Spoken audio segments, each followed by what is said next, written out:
Por ahí, evidentemente, se tomaron poco tiempo, bueno, cada uno sabrá por qué lo hace, o por situaciones personales, o por lo que fuera, pero que evidentemente hay un problema de dedicación.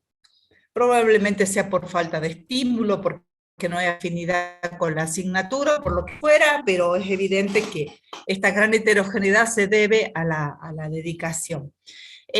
Una cuestión que porque obviamente un compañero de ustedes había grabado por suerte el video de la charla, porque bueno, la recomendación que les hicimos a todos y a todas es que el día de la charla, que fue hecha en un práctico, en el marco de un trabajo práctico que es de carácter obligatorio para todos y todas, el tema es que les habíamos planteado que ustedes registren todo lo que se desarrollaba en el panel. Bueno, tuvieron hasta la posibilidad de acceder de manera directa al video aquellos que no estuvieron en la clase y que gracias a que este compañero había grabado la charla pudieron acceder.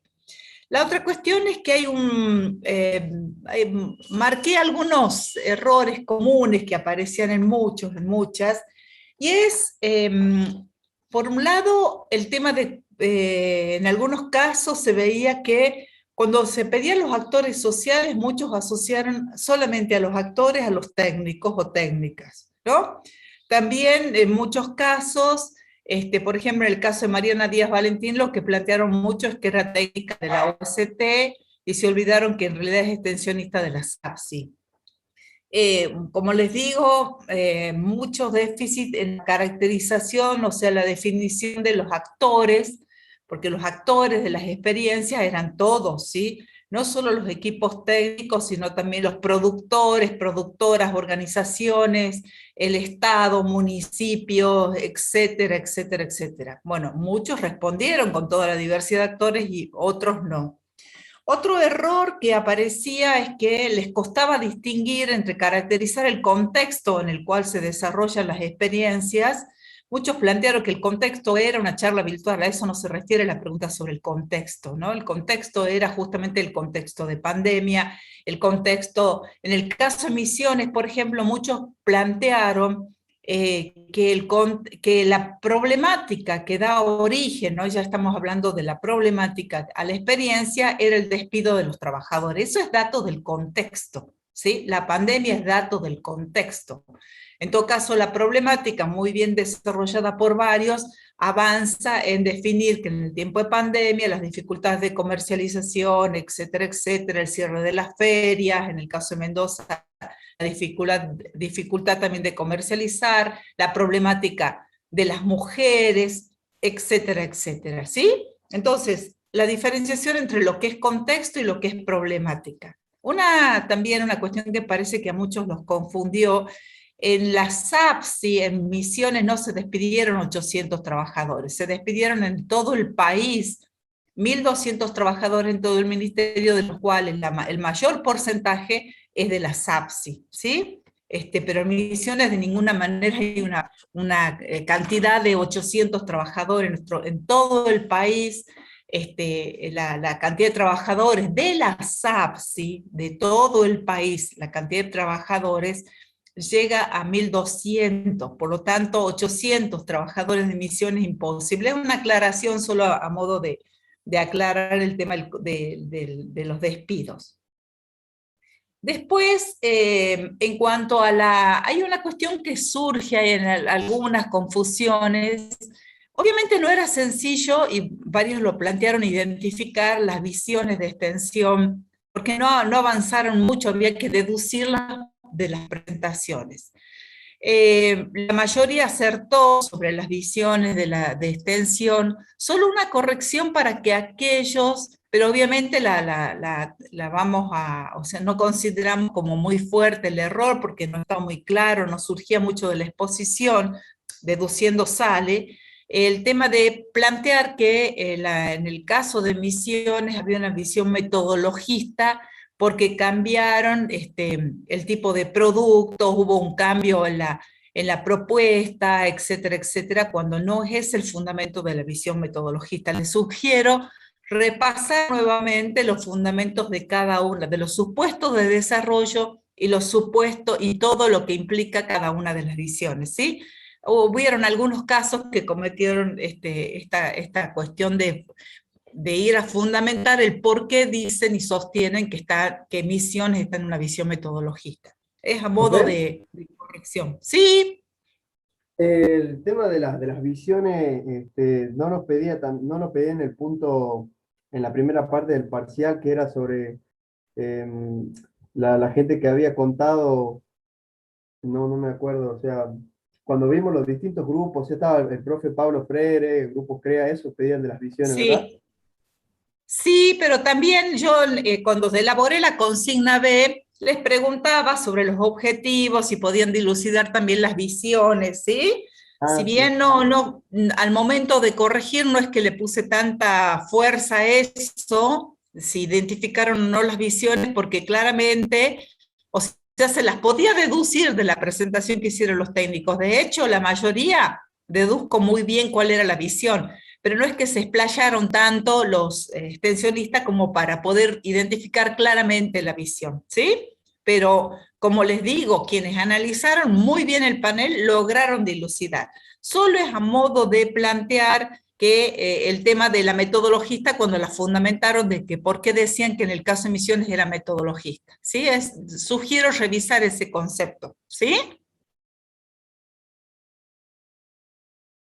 ¿Está Emilio? Sí, profe, sí, me quedó claro, gracias.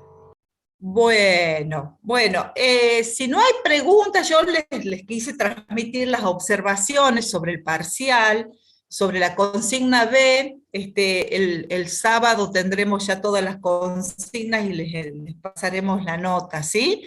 Y nuevamente decirles que la verdad que hay trabajos que me llenaron de alegría, mucha alegría de verlos, porque muy bien redactado. Una cuestión también que hace, y ustedes ya son casi ingenieros, ingenieras agrónomas, ¿no? Redactan mal y sobre todo no le prestan atención al tema de la ortografía.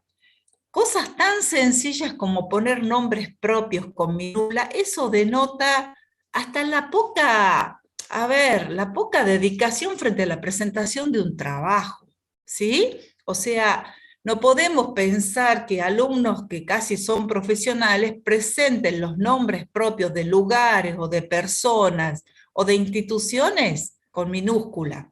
Eso revela en cierta forma cierto desgano o cierta, a ver, poco interés en armar algo bueno, accesible, presentado. Hay compañeros y compañeras que han hasta hecho esquemas muy interesantes con cuadros. Bueno, eso también habla del vínculo de ustedes con la tarea, ¿no? Pero bueno, eso son cuestiones formales, pero que también hablan de ustedes, ¿sí? Y para el día de mañana, que van a ser profesionales y ustedes tengan que presentar un informe, tengan muchísimo cuidado. De hecho, un docente que ve presentado así un parcial, le implica toda una cuestión interna de disgusto. También fíjense en ustedes cuando armen un informe el día de mañana frente a cualquier empresa, institución con la cual van a trabajar. Parecen recomendaciones muy básicas, pero bueno, nada, me permito hablar de esto con ustedes y sugerirles que tengan mucho cuidado. Bueno, nada, yo les voy a pedir que si, espero que no se corte internet, si se llegara a cortar, les voy a estar avisando para retomar en el mismo link, ¿sí? Así que bueno, nada. ¿Cuál es la idea de la clase de hoy? Hoy vamos a iniciar la unidad 6. Ustedes vienen trabajando con el profe Abdo, vienen trabajando planificación, ¿verdad? Empezaron a trabajar todo lo que es, entiendo yo que trabajaron hasta lo que es árbol de problemas, la clase pasada, ¿es así? Sí, profe. Sí, estuvimos Bien, viendo el problema principal, problema secundario, solución. bien, bien. ¿Ahí me están viendo la pantalla? Sí, profe. Bueno, gracias. Mañana van a seguir con el profe Abdo todo lo que es planificación, ¿sí? Hoy vamos a iniciar la clase, la última unidad de la asignatura, estamos ya iniciando la última, ¿y qué es lo que vamos a ver hoy? Todo lo que es, les presento acá en la estructura del programa, ¿sí? Las unidades, vamos a hacer un repaso. ¿Se acuerdan que en realidad invertimos este año y empezamos hablando primero de los conceptos de extensión rural, ¿sí? Mínimamente aproximarnos al tema de los conceptos, ¿sí? Después, recordemos un poquitito, planteamos, si ustedes se acuerdan, el tema de los sujetos agrarios, ¿sí?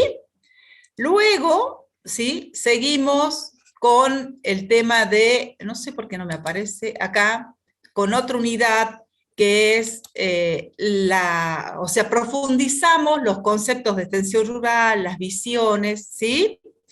Después seguimos con, ¿se acuerdan? Acá nos aparece ¿quién? Paulo Freire, ¿sí? Y ahí vimos todo lo que es el carácter educativo de la extensión, toda la cuestión que tiene que ver con capacitación, ¿sí? Todos los procesos de aprendizaje de adultos, toda esa cuestión vimos. Después vimos la otra unidad que era métodos individuales, grupales y masales, que es todos los métodos de enseñanza-aprendizaje, ¿sí? Y ahí está todo el tema de lo que significa también las técnicas participativas, porque obviamente la participación es la centralidad en los métodos de extensión. Con el profe Abdo están viendo todo lo que es planificación, ¿sí? Y finalmente hoy entramos a lo que es la extensión rural en la Argentina y el mundo, que es la unidad 6, ¿sí? En esta unidad, ¿sí? En esta unidad 6, lo que nosotros vamos a trabajar es todo lo que significa los conceptos acerca de la historia de la extensión. Vamos a retomar lo que vimos en la presentación de extensión rural. Vamos a identificar las instituciones públicas y privadas que realizan extensión. Vamos a trabajar también los organismos internacionales que intervienen financiando proyectos de desarrollo y por lo tanto la extensión como parte de los procesos dentro de la herramienta del desarrollo. Y vamos a trabajar brevemente lo que es enfoque de género e interculturalidad, ¿sí? Entonces, hoy los invitamos a trabajar las instituciones de la extensión y el desarrollo rural para que ustedes puedan visualizar críticamente también los procesos históricos en los cuales se fueron identificando las acciones de extensión, y vamos a profundizar mucho a partir de una institución que, si bien ya vimos algo, la vamos a profundizar mucho más, el tema de justamente el INTA como organismo señero en lo que es extensión. ¿Por qué vamos a trabajar lo de INTA? Primero porque es la institución que ha tenido mayor continuidad a lo largo de la historia. ¿Y por qué vamos a trabajar los distintos momentos históricos? Porque nos va a permitir dilucidar cómo ha ido variando el enfoque de la extensión según los momentos políticos, de políticas públicas, y demandas de los actores sociales que han ido imbricando y planteando distintos modelos de extensión, ¿sí? Entonces, por eso es ¿qué es lo que vamos a ir reconociendo? Actores y prácticas que han ido participando, ¿no? Los procesos tanto productivos como de organización social en distintos momentos históricos, ¿sí? Entonces, vamos a ver que han ido variando los intereses públicos, o sea, todos los intereses de los sectores públicos y privados, y que generalmente no siempre están de acuerdo, ¿no? Y tienen a veces posiciones de tensión permanente. Vamos a ir analizando, los invito a analizar todas estas cuestiones en la clase de hoy. Para ello, ¿qué es lo que vamos a hacer también? Hacer algunas consideraciones previas, ¿sí? Vamos a repasar algunas cuestiones que ya fuimos viendo con ustedes, pero que son necesarias para, antes de abordar directamente las instituciones y los programas dedicados a la extensión, algunos marcos para tener en cuenta. Por un lado, lo que pretendemos nosotros en la cátedra y particularmente con la clase de hoy, o sea, es abordar la problemática de la extensión y el desarrollo desde una perspectiva global y que nos permita además integrar, ¿sí? Integrar saberes, conocimientos, miradas. Una cuestión que nos señala Herbeta es un ingeniero agrónomo que es de Santa Fe, que viene trabajando ya, ahora ya se jubiló, que viene trabajando desde toda su vida la extensión y estudiando la extensión y que fue creador de una maestría en extensión rural y al mismo tiempo presidente de la Asociación Argentina de Extensión Rural. Les comento que hay una asociación argentina, y para todos aquellos y aquellas que les interese la extensión, contarles que estamos organizando las jornadas internacionales para el año que viene, así que ustedes si están interesados les vamos a avisar para que puedan sumarse, la vamos a hacer con la doble modalidad presencial y también virtual. Bueno, ¿qué nos señala Herbeta, no? A partir del análisis de la extensión. Primero que la extensión está intrínsecamente ideologizada. ¿Por qué? Porque siempre le hemos planteado desde el primer día de clase, ¿sí?, que la extensión es un instrumento para el desarrollo rural, ¿sí?, es una herramienta para el desarrollo. Y también, por lo tanto, es un instrumento para las políticas agropecuarias, ¿sí? Entonces, ¿ideologizada en qué sentido? Volvemos a decir, no estamos hablando de la política partidaria, sino acerca de las concepciones que se tengan de las diversas políticas agropecuarias y de desarrollo rural. Esto implica una serie de discusiones y toma de posición respecto a qué actores privilegiar, qué metodologías, qué propuestas desarrollar, ¿sí? Entonces, hoy está en tensión, y ustedes lo saben, la gran discusión que existe entre producción y ambiente, ¿sí? El tema del cambio climático, el tema de los modelos productivos. Entonces, en cada momento histórico, cada país, cada gobierno ha ido tomando definiciones respecto al tema de cuál es el posicionamiento que se asume frente a ejes centrales, ¿sí? Si el modelo agroexportador, si priorizar el consumo interno, si desarrollar más el sector vinculado a la gran empresa, si priorizar también a otros sectores de la heterogeneidad del agro, como son las pymes, la agricultura familiar, la agricultura campesina, los pueblos originarios. O sea, como verán, hay distintas decisiones que van tomando desde las políticas públicas, ¿sí? Por lo tanto, obviamente, cuando hablamos de extensión, hay una mirada ideológica al respecto, una toma de posición en función de qué modelo de desarrollo rural y qué política agropecuaria se está impulsando a nivel de un gobierno nacional, a nivel de una región como el Mercosur, porque hubo toda una instancia también de discusión de las políticas agropecuarias, en particular en el Mercosur, y también a nivel de las provincias, ¿sí?, de los gobiernos provinciales. Y también, si queremos bajar un poquitito más, también hay muchos municipios que están trabajando en propuestas de desarrollo y de extensión. Entonces, esto es imposible negar, es bueno considerar que hay que plantear que es el punto de partida y que, por lo tanto, nos va a plantear las coordenadas en las cuales las entidades y los actores se plantean, ¿no?, el qué hacer, el cómo hacerse cargo, ¿sí?, el qué proponen y qué escenarios desean.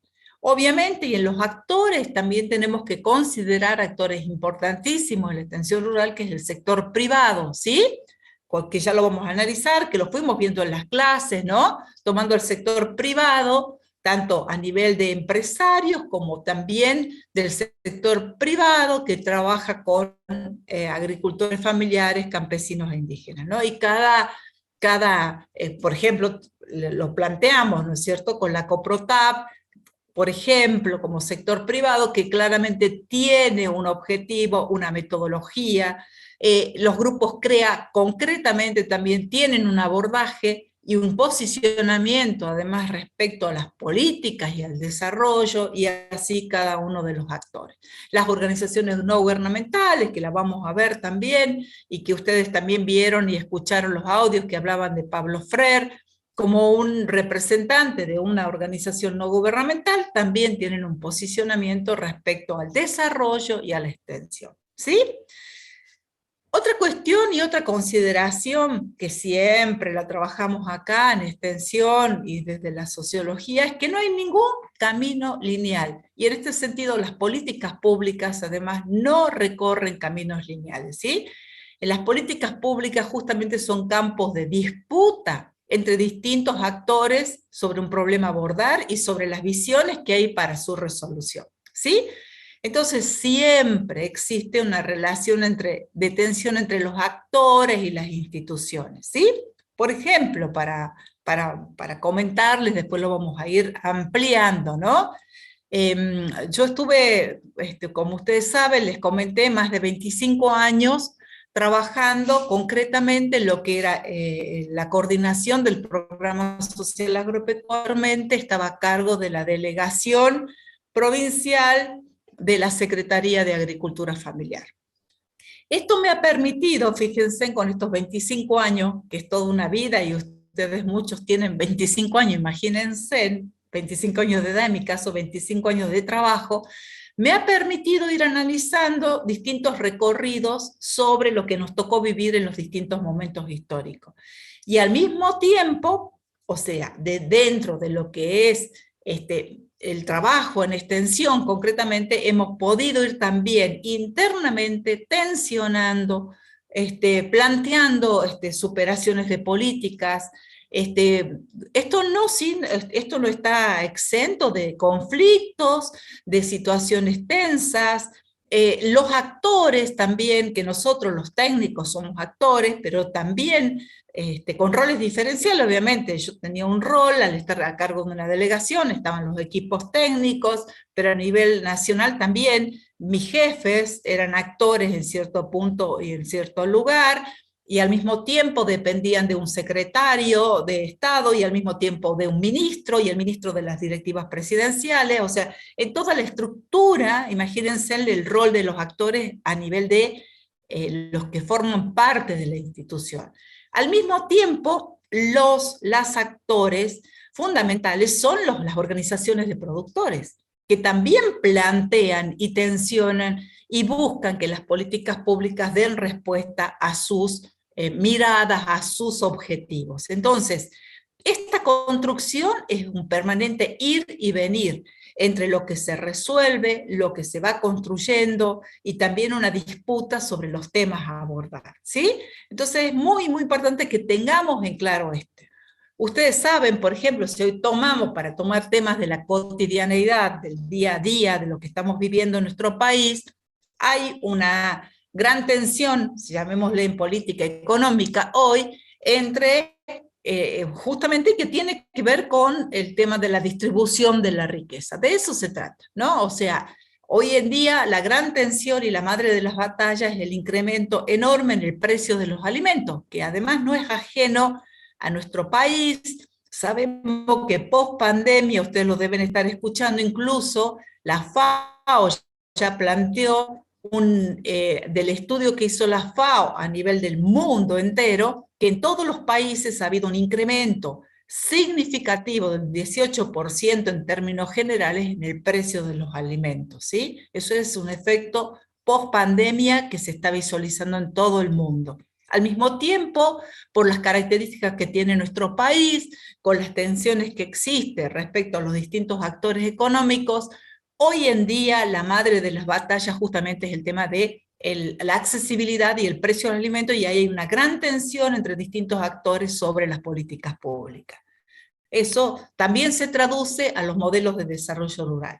El ministro de Agricultura, por ejemplo, el que asumió hace menos de un mes, está convocando, por ejemplo, a todos los decanos de las facultades de agronomía que se van a reunir con él en este miércoles, primero va a firmar un acuerdo con todas las universidades, y después, particularmente con los decanos de agronomía, va a trabajar propuestas vinculadas a la producción ganadera, cómo las facultades pueden aportar a la producción ganadera con conocimiento, con estrategias de intervención, de extensión y articulación con otros actores. Entonces, hoy en día incluso hay un ministerio que está tomando a las universidades y a las facultades como un actor importante en este camino, ¿sí? Sí, Obviamente, profe, sí, dígame. profe, pero el presupuesto que le dan es miserable. Es espantoso el presupuesto que le están dando a los proyectos de extensión en la universidad.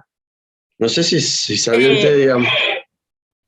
Nosotros armamos, seguramente siempre hay para hacer más, ¿no? Pero nosotros hemos armado un proyecto de extensión dentro de la convocatoria de la Secretaría de Políticas Universitarias que tiene hasta 500.000 pesos de financiamiento. Digo, no, para nosotros el poder contar con esos recursos es importante porque podemos hacer talleres, algunos encuentros de productores, nos hemos propuesto trabajar con docentes de la cátedra de horticultura, de manejo integrado de plagas, y también de economía, para tratar de armar una propuesta vinculada a todo lo que significa la capacitación a productores y estudiantes sobre las buenas prácticas agrícolas. Digo, en lo miserable, pero para nosotros 500.000 pesos, ojalá ganemos la convocatoria. Y después hay otras convocatorias que también de la Secretaría de Políticas Universitarias, de proyectos de hasta 300, 400.000 pesos para pasantías, voluntariados universitarios, o sea, no sé si te referís a esos proyectos. Nosotros Usted sabe creemos que, por ejemplo, con la profe Vero, que fuimos ahora, que no sé bien, o sea, cómo vendría a ser el tema administrativo, digamos, para armar un proyecto de extensión, pero con la profe Vero, que nosotros fuimos el sábado pasado a visitar los productores, yo leía el proyecto de extensión de ella, que en realidad son capacitaciones que van a hacer, y le daban 15.000 pesos de presupuesto, digo, me resulta una burla para intentar hacer una buena capacitación con un buen tiempo, un escaso recurso. Fuimos y teníamos solamente un proyector, le tuvimos que pedir, digamos, a la gente de ahí, de Scoipe, que se consigan un generador, digamos, que era combustible. Ya veo que la necesidad de la gente era muy grande y nosotros teníamos muy pocos recursos para atender eso, digamos. O sea, sí, seguro. si bien fue una linda experiencia porque pudimos hablar con los productores, conocer la realidad en la que vivían, pero me pareció muy poco lo que podíamos ofrecerle. Era muy poca la solución que se pudo ofrecer en ese momento. Que yo creo que con una capacitación no, o sea, si bien son varias las capacitaciones que se van a dar, pero sí, la veo muy escasa, digamos, las soluciones que podemos brindar, digamos. Seguro, Franco, lo que vos planteás tiene que ver justamente, primero que en el marco de las universidades, la hermanita pobre de las acciones universitarias siempre ha sido la extensión. O sea, obviamente el mayor presupuesto va para acciones de docencia, todo lo que es la estructura, la cantidad de docentes, etcétera. El tema de investigación a partir de todo lo que es el CONICET y lo que es particularmente, en el caso nuestro, el CIUNSA, y la última y la más pobre siempre fue la extensión. Y en ese sentido, obviamente los proyectos de extensión que con el presupuesto de la universidad local, nuestra universidad, son absolutamente exiguos. Es así. Es muchísimo tiene que ver con el voluntarismo de docentes y estudiantes para participar. Yo me refería a estos proyectos que nosotros hemos presentado ya 2 veces, nos aprobaron proyectos de la Secretaría de Políticas Universitarias. Fueron en el 2017, pero proyectos formulados en el 2015, ¿sí? Que después por la burocracia se financiaron después. Eso a nosotros nos permitió poder hacer encuentros, que vengan productores de distintos lugares de la provincia, capacitaciones, en todo lo que es bueno, distintos aspectos, ¿no?, que hacen nuestros proyectos eran sobre agricultura familiar. Para nosotros contar con esos recursos en el marco de la universidad fue un gran espaldarazo. Yo estoy hablando de 100.000 pesos de hace 2000, eran del 2015, que se aprobaron después, pero bueno, era en ese momento fondos para combustible, para viajes, para comida, para alojamiento de productores, para nosotros ir al territorio. Digo, seguro hace siempre falta más. Pero nada, lo que vos decís, Franco, es así, es una vergüenza el exiguo presupuesto. Entiendo, por lo que me dijo el decano también, que hubo ahora un mayor recorte a los recursos con los cuales cuenta nuestra facultad en este momento de crisis. Pero bueno, espero que realmente no sea solo discursiva la cuestión, sino que las universidades tengan la posibilidad realmente de aportar a la cuestión de la producción ganadera, porque es el tema central de esta convocatoria que hace el ministro, vinculado al, bueno, ustedes saben, la tensión que hay con el tema de la carne. Pero bueno, obviamente, ¿cuál es el rol nuestro como universidades del NOA? Plantear la heterogeneidad, o sea, quiénes son los actores de la producción ganadera en nuestra región, en la provincia, y cuáles son los actores que hoy necesitan un mayor apalancamiento, ¿sí? Pero bueno, está muy bueno tu aporte, Franco. Yo decirte también desde la mirada de como oportunidad, que obviamente son proyectos que compiten a nivel nacional, que ojalá tengamos, o los docentes que han presentado de nuestra facultad de otros proyectos, tengan la posibilidad para con los estudiantes de participar en esto de la Secretaría de Políticas Universitarias, ¿no? Pero es así, hay una tensión muy grande también, fíjense, cuando hablamos de actores e instituciones, bueno, ¿qué pasa con la extensión universitaria? Los exiguos presupuestos, esto que vos marcabas, ¿no?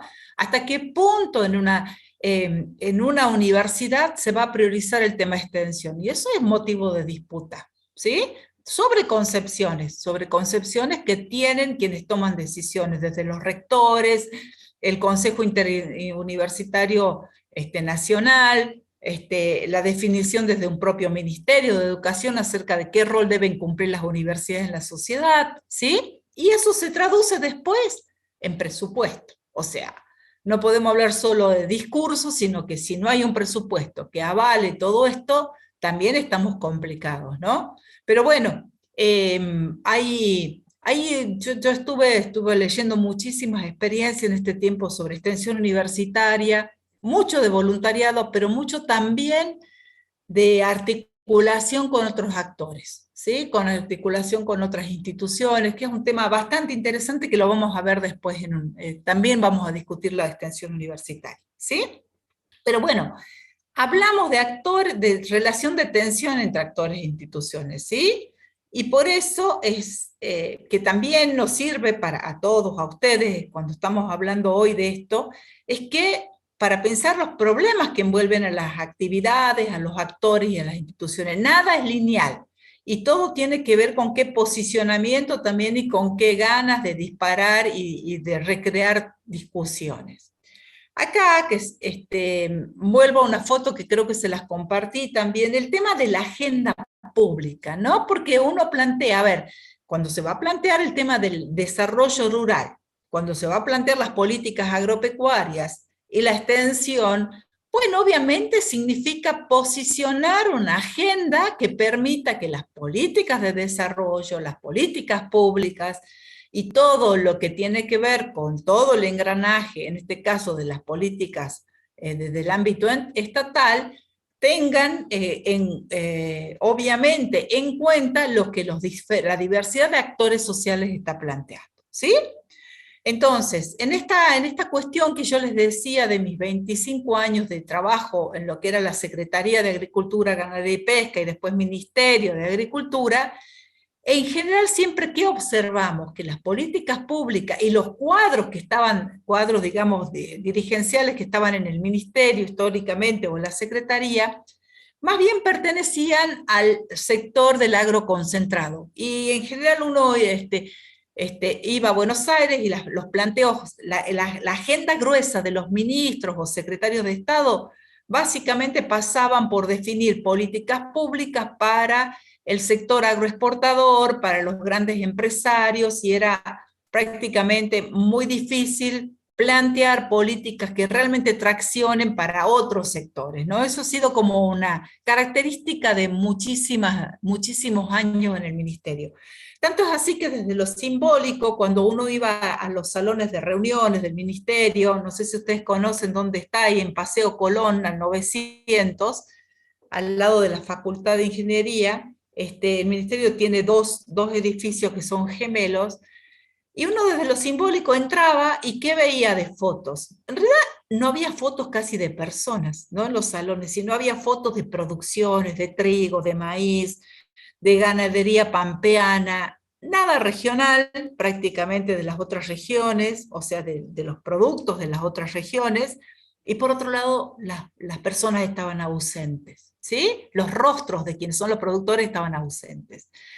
Bueno, después de muchos años, después de los años 2000, apareció otra imagen, ¿no? En los salones apareció la diversidad, la heterogeneidad, los hombres y las mujeres del campo, los trabajadores, o sea, empezó a haber diversidad. O sea, las fotos, lo simbólico también plantean, ¿no? Unas miradas sobre esto. Pero bueno, nada, esto es una anécdota, pero que nos ayuda a visualizar también. ¿Y a qué voy con esto? Al tema de la agenda pública, ¿no? Y por lo cual se toman definiciones. Entonces, vamos a tomar una definición que nos planteó Slack y O'Donnell, una definición que sigue estando muy vigente, que ellos dicen que es el proceso por el cual ciertos problemas o cuestiones, ¿no?, de la sociedad se transforman en socialmente relevantes y llegan a llamar la atención del gobierno como posibles asuntos de política pública. ¿Sí? Entonces, esto de la formación de la agenda es el punto más significativo en la constitución de las políticas públicas, ¿sí? Entonces, no es que a los que fueron elegidos, primero, cuando gana un gobierno, gana con la mayoría de los votos de las personas que los votaron, que se supone que quieren que se ejecuten ciertas políticas públicas según su concepción, ¿sí? De estar en el mundo, de pensar el Estado, etcétera, etcétera. Entonces ya hay ahí un mandato de los votantes acerca de, bueno, qué es lo que se pretende que haga un gobierno, ¿sí? Por otro lado, bueno, ustedes saben y estarán escuchando y dirán, bueno, pero ¿cuántas veces se vota un gobierno y después los gobiernos terminan haciendo otra cosa? Al mismo tiempo están no solo los gobiernos que fueron elegidos democráticamente, que definen políticas públicas, sino que al mismo tiempo los actores de una sociedad van a plantear ciertas políticas. Hoy en día, desde hace rato, los actores vinculados a la mesa de enlace, ¿sí?, la que se generó después con la famosa resolución 125, ellos van por la definición de ciertas políticas públicas. Las pymes agropecuarias van por otras políticas públicas, la agricultura familiar por otra, y los pueblos originarios por otra. En algunos casos confluyen y en otros no. Yo les traía nuevamente esta foto que la tomo siempre para las clases, es esto. Esta cuestión de en plena crisis en el gobierno anterior, justamente estaban los verdurazos, toda esa movilización que había también por el alto costo de los alimentos, al igual de lo que sucede hoy, y las protestas de la agricultura familiar y sobre todo el periurbano, la agricultura periurbana, acerca de que no eran sectores atendidos. Y acá, ante esa situación de gravedad que se vivía también, que hoy también hay una situación, vuelvo a decir, de crisis muy importante en el tema de los alimentos, aparecía, fíjense en esta foto, que fue tomada por un fotógrafo de Página 12, donde se ve una señora mayor recogiendo berenjenas, ¿no? O sea, fíjense en esa mujer, ¿qué nos habla esa foto, ¿no? ¿Qué les dice a ustedes esa foto? A ver, ¿quién quiere de esa foto expresar qué le significa?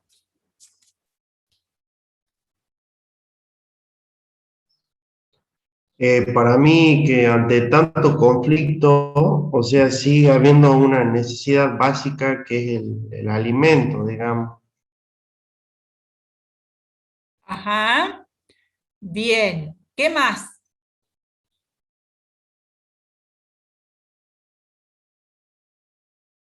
¿Alguien más que quiera opinar sobre la foto?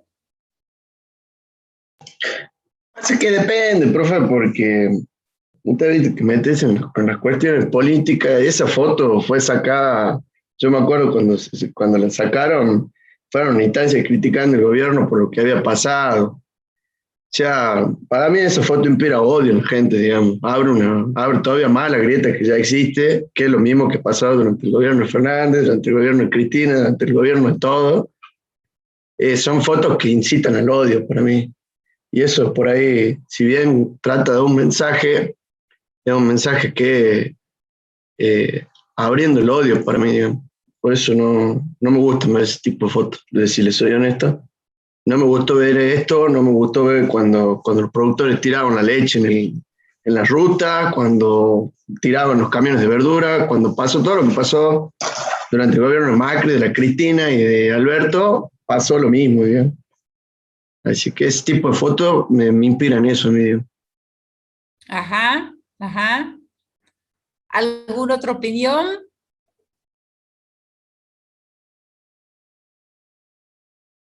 Representa a las clases más vulnerables también, ¿no? Ajá, ajá. Bien, está bueno este intercambio, ¿sí?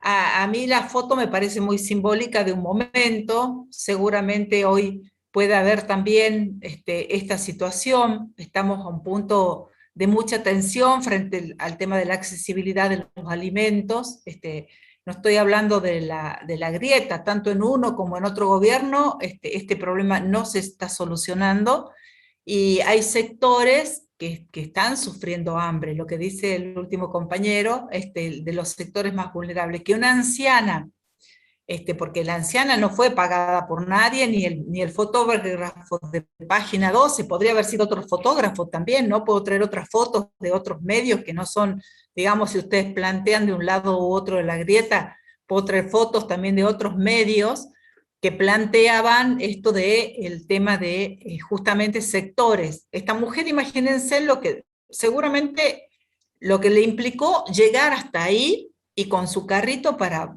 llevar verduras. O sea, no es que se le ha pagado a ella para que ni el fotógrafo ni armaron la escena, ¿sí?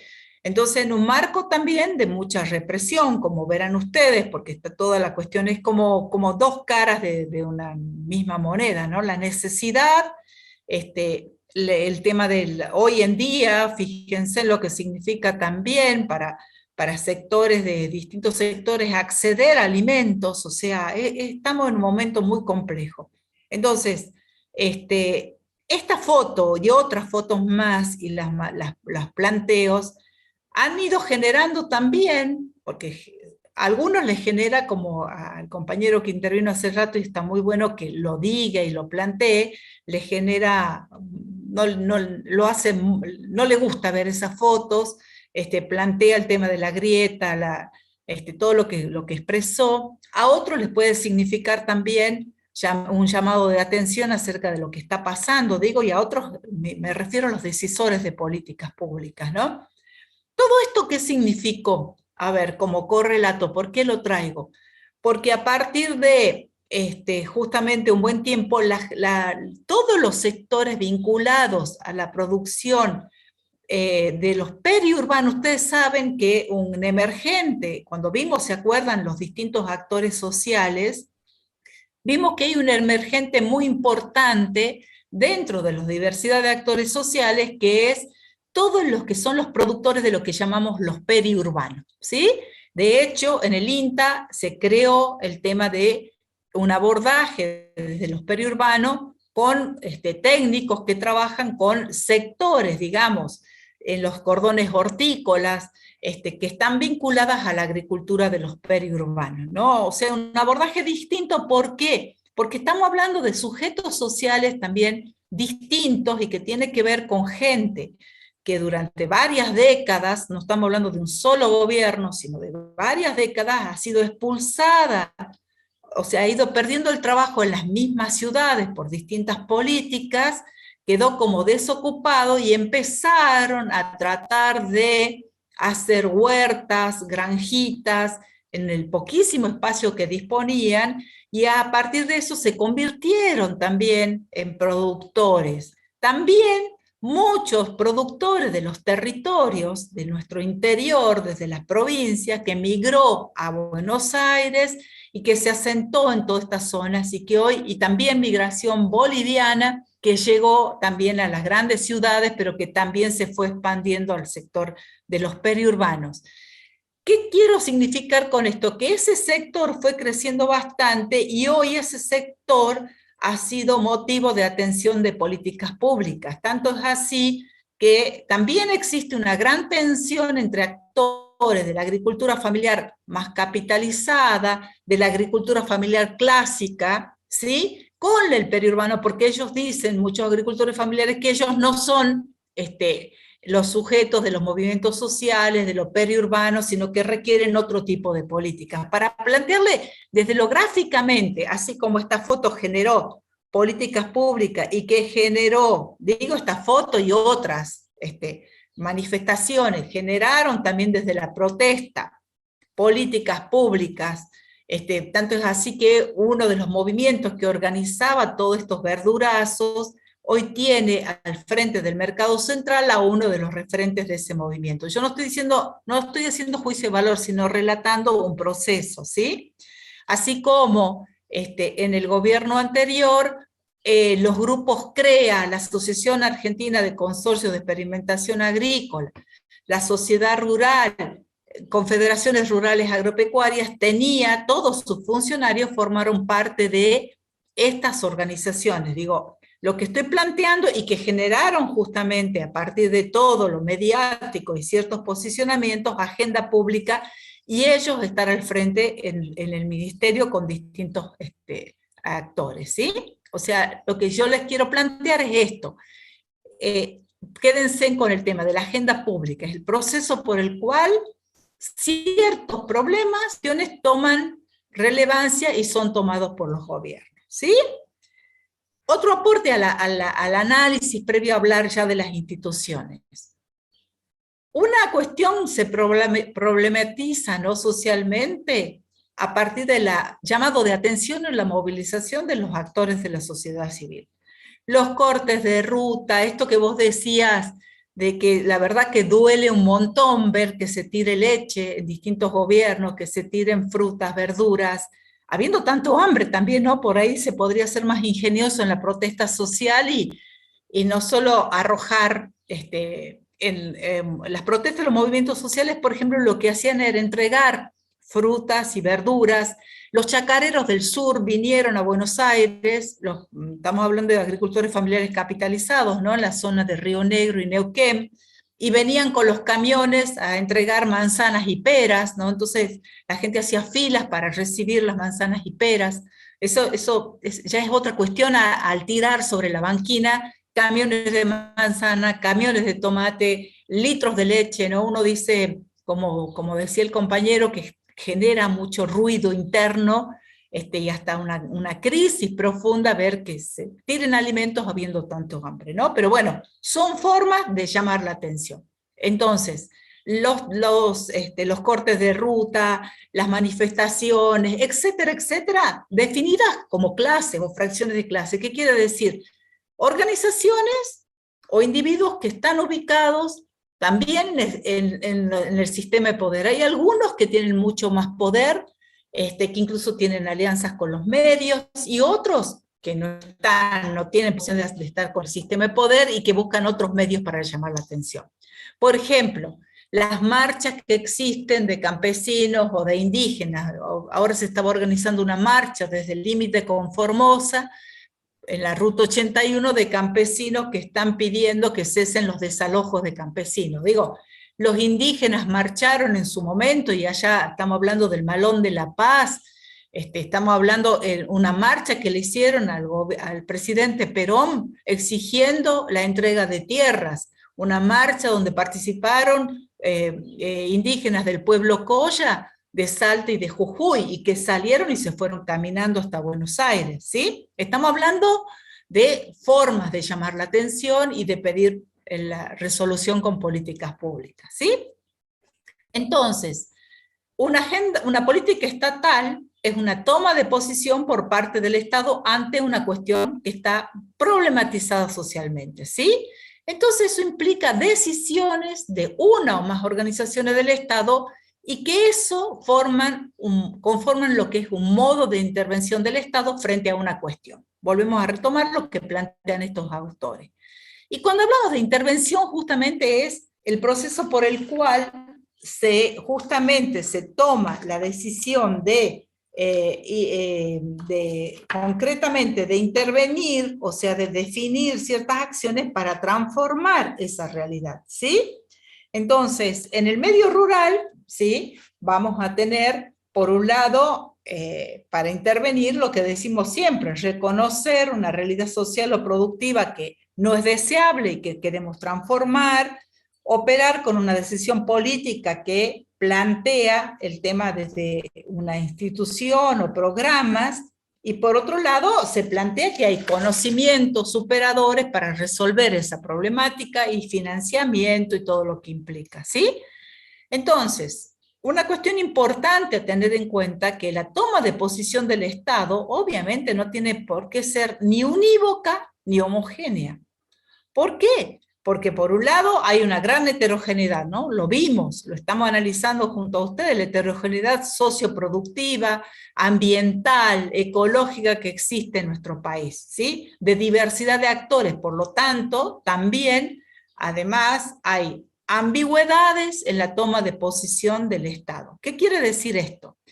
Por ejemplo, mientras yo les decía, y la vez pasada, cuando el ministro Julián Domínguez, que fue ya ministro anteriormente, había planteado un plan estratégico agroalimentario, el plan estratégico agroalimentario del ministro en ese momento era expandir mucho más el tema, muy parecido en algunas cuestiones y consideraciones al del gobierno anterior, o sea, una gran expansión del sector agroexportador, una mayor incorporación de superficie agrícola para todo lo que es la exportación, ¿sí? Porque, bueno, se consideraba que justamente es el sector dinámico el que genera las divisas y que permite un crecimiento a nivel de todo lo que implica el desarrollo o el progreso. Entonces, ese planteo del ministro tuvo también en su momento un planteo de parte, por ejemplo, de las universidades, ¿no? de la academia, de distintos actores, de decir, bueno, ministro, ojo con esto, porque con esto usted lo que está planteando es una mayor agriculturización del agro, ¿sí? Y con todo lo que implica los impactos en desmontes, en el avance de la frontera agropecuaria, en el desplazamiento de otros actores, que ya los vimos junto a ustedes, ¿se acuerdan?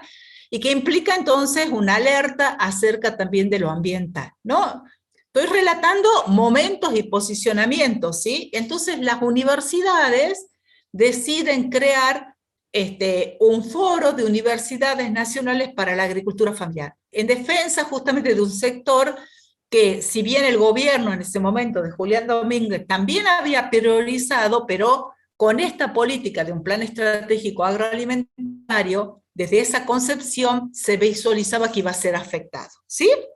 Entonces, lo que muchos autores, ustedes cuando toman el trabajo de Blanca Rubio u otros autores, y que dicen que, en definitiva, y Ascuya Meguino, que es un autor que trabaja muchísimo el desarrollo del agropampeano, plantea que muchas veces estos gobiernos han tenido una posición ambigua, que trabajar con el sector exportador, que obviamente entiendo yo que no queda otra opción que trabajar y dinamizar políticas ahí, pero al mismo tiempo generar políticas para este otro sector, para toda esta otra heterogeneidad. Entonces, ahí vemos que en un mismo actor, en una misma decisión, llámese en este caso Ministerio de Agricultura, está tomando decisiones que aparecen como ambiguas y contradictorias, ¿no? Entonces, bueno, hay tensión siempre.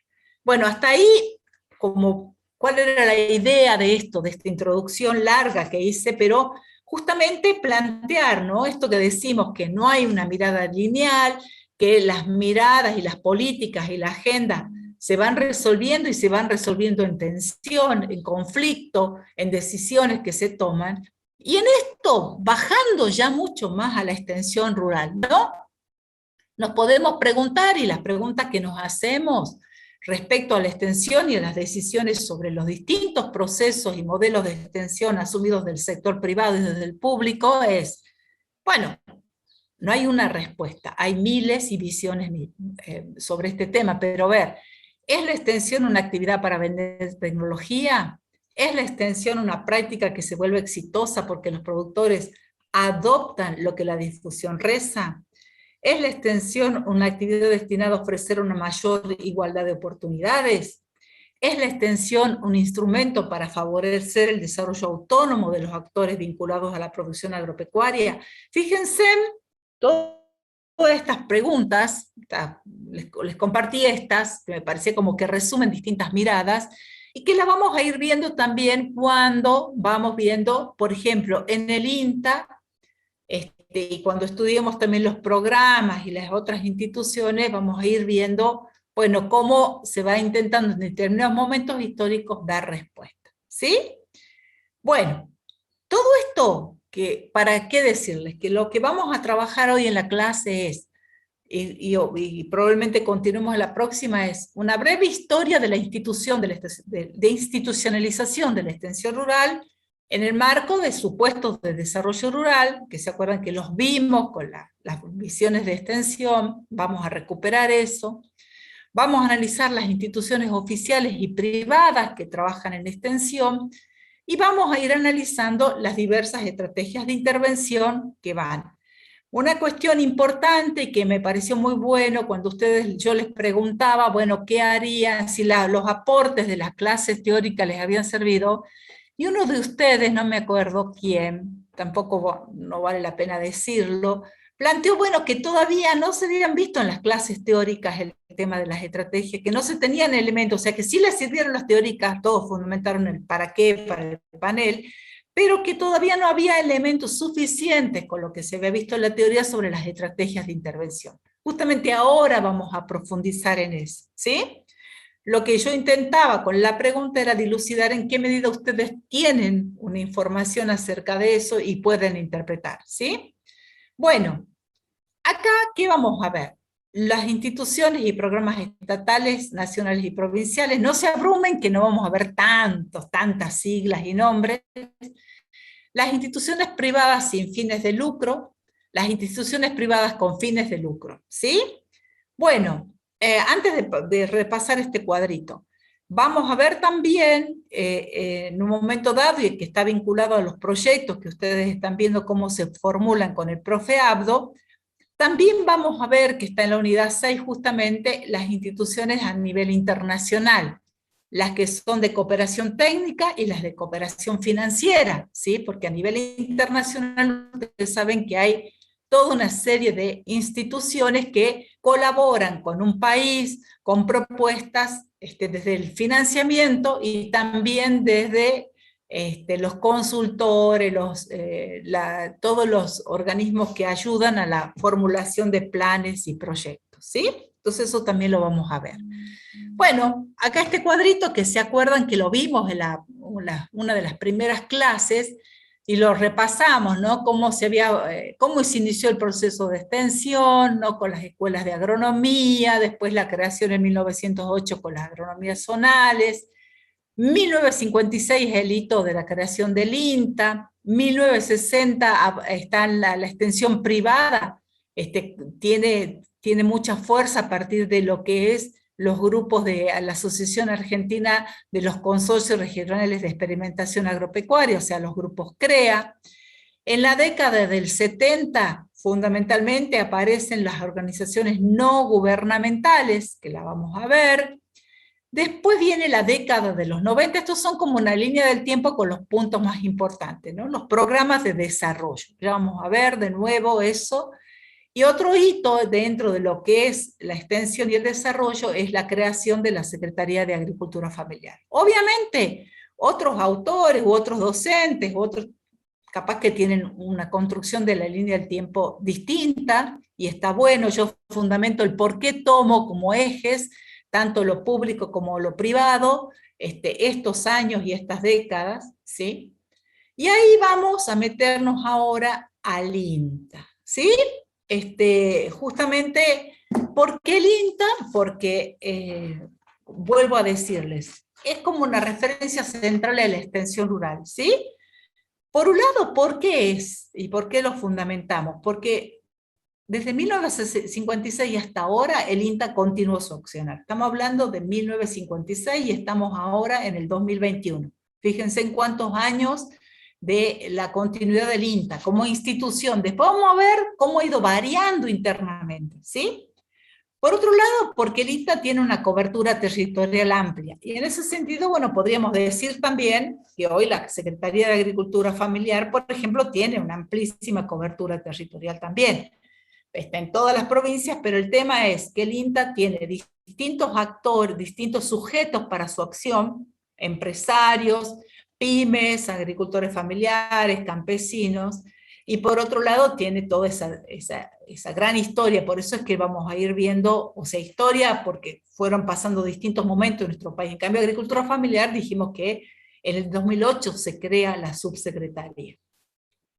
Bueno, ¿y por qué porque vamos a ir, al presentar la experiencia del INTA, la historia del INTA, vamos a ir sintetizando cuál era la visión que había en ese momento cuando se tomaron las decisiones desde la creación en adelante de lo que es el INTA. Y entonces vamos a ir viendo toda la historia del INTA con los proyectos de extensión que fue desarrollando. ¿Hasta ahí alguna preguntita?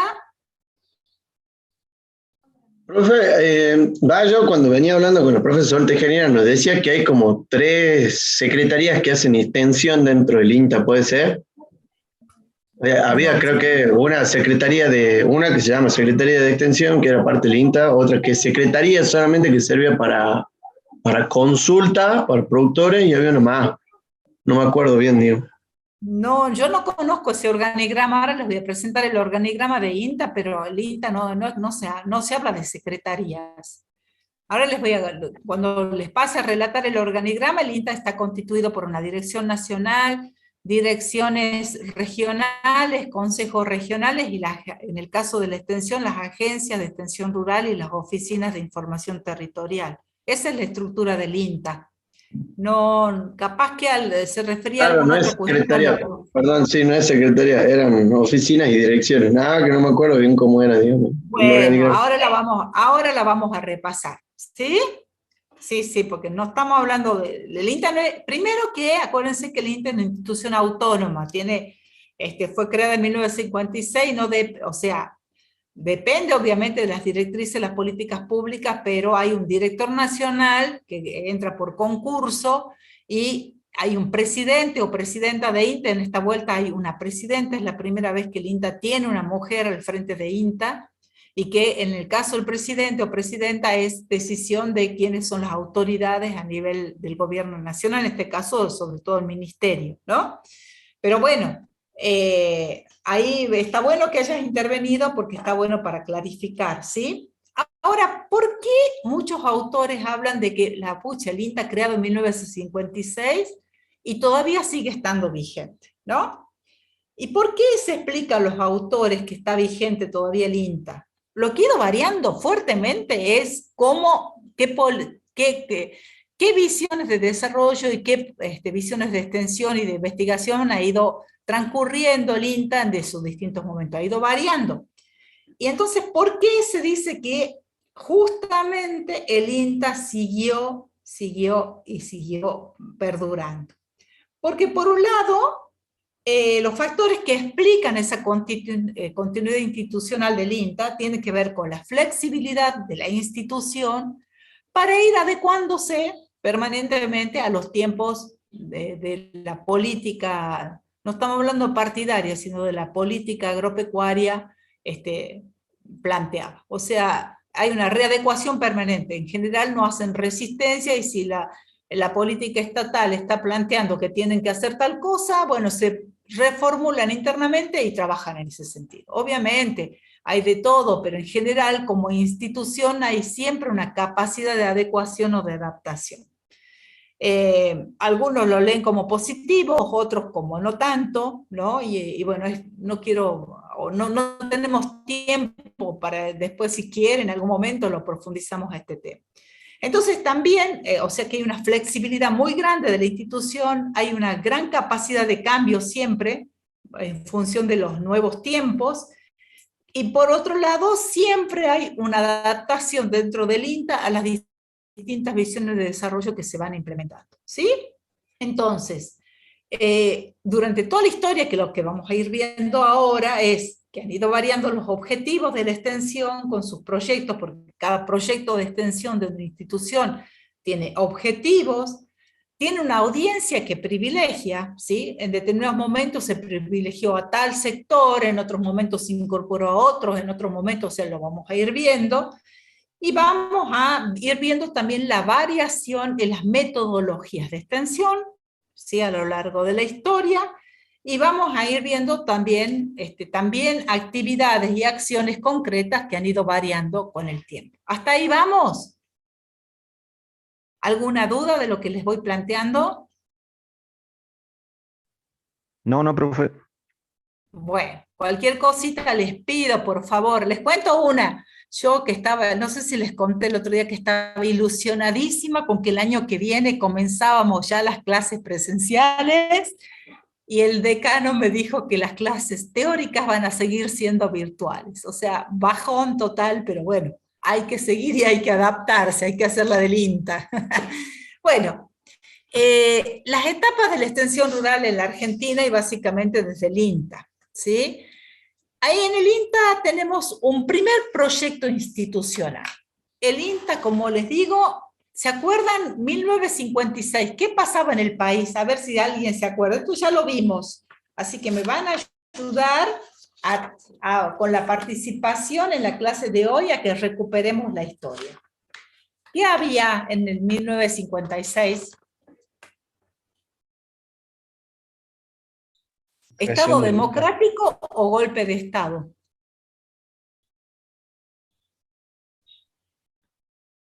Ahora, dictadura puede ser. Creo que entrábamos al golpe, profe. Exacto, hubo una dictadura. Es justamente una dictadura que desplazó al general Perón del gobierno, ¿sí? Entonces, en esa época se crea el INTA, ¿sí? Y esto llamamos que es el primer, que abarca hasta 1976. Tomamos, ¿y 1976 qué pasó?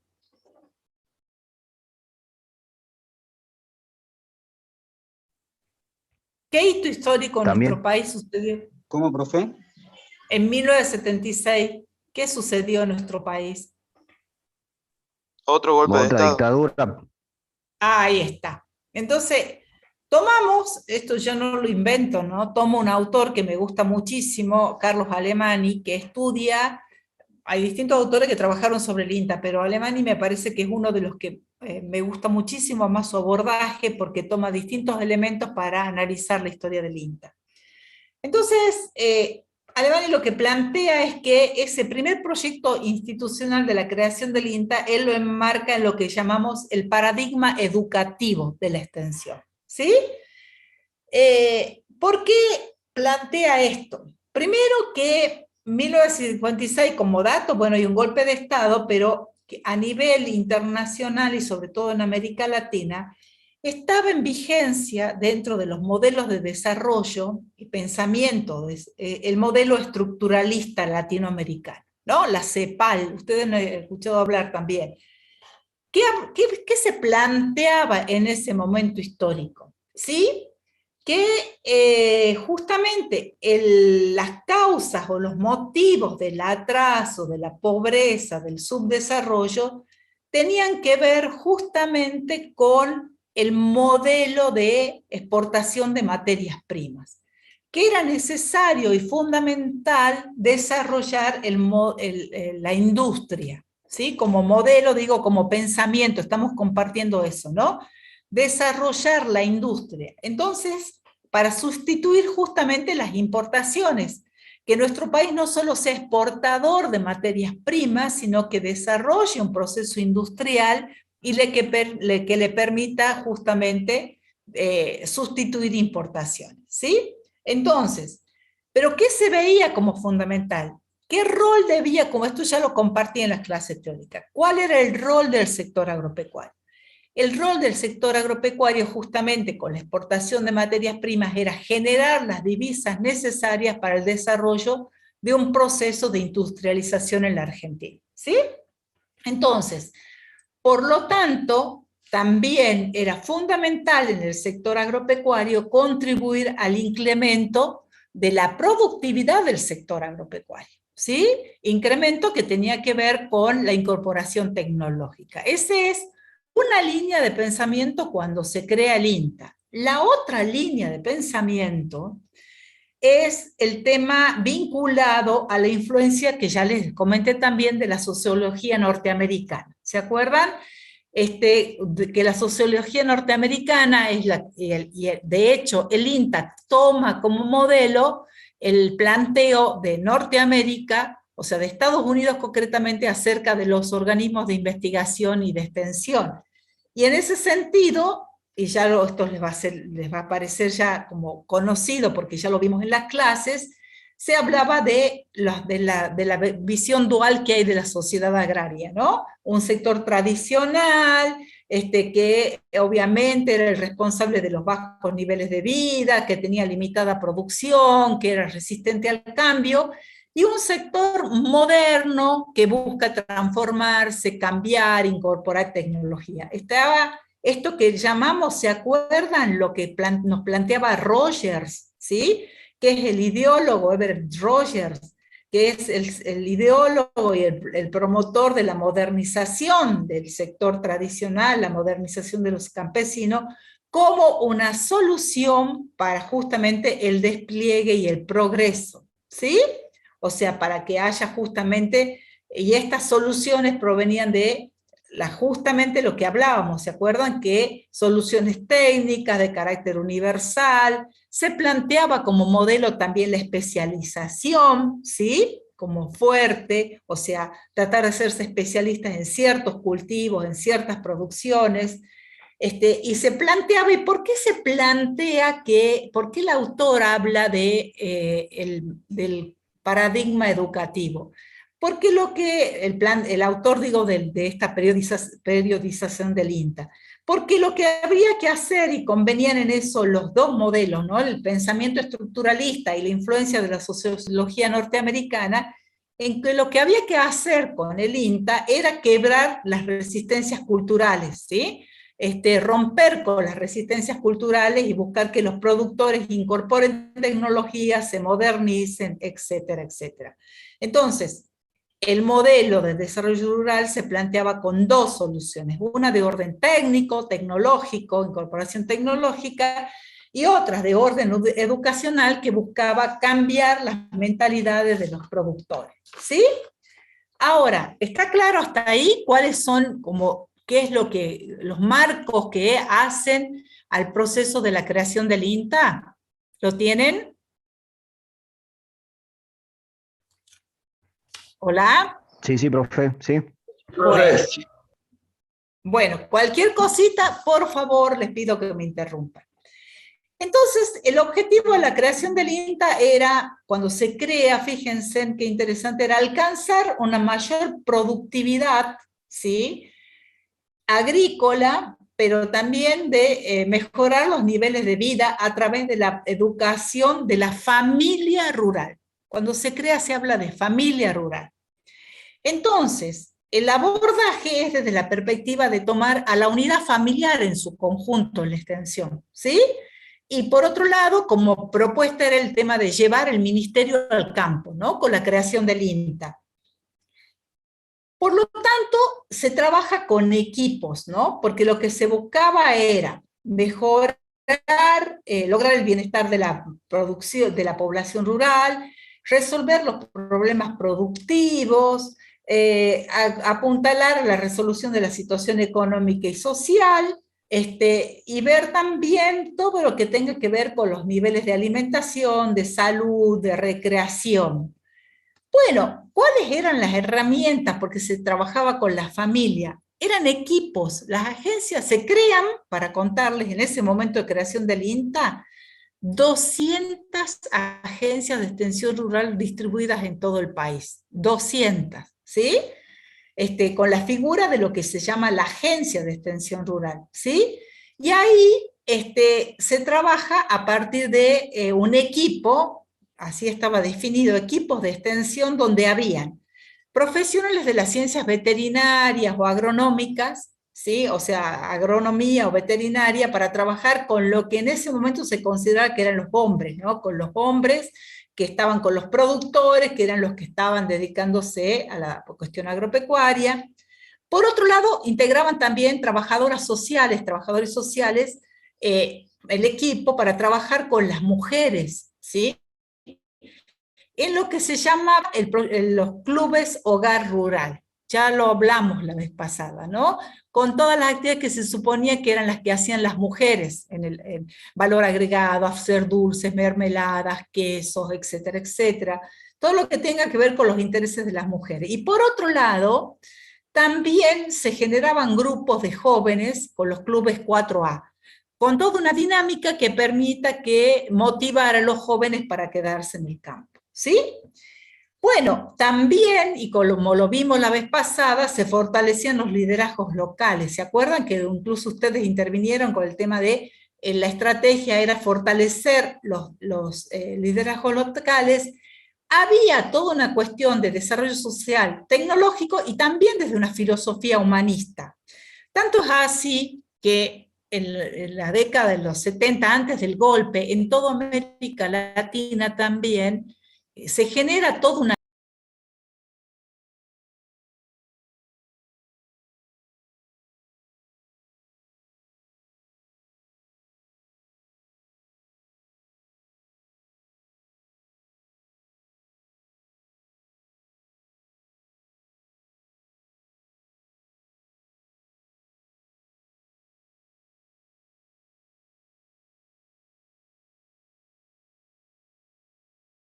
quiebre institucional con el golpe de Estado.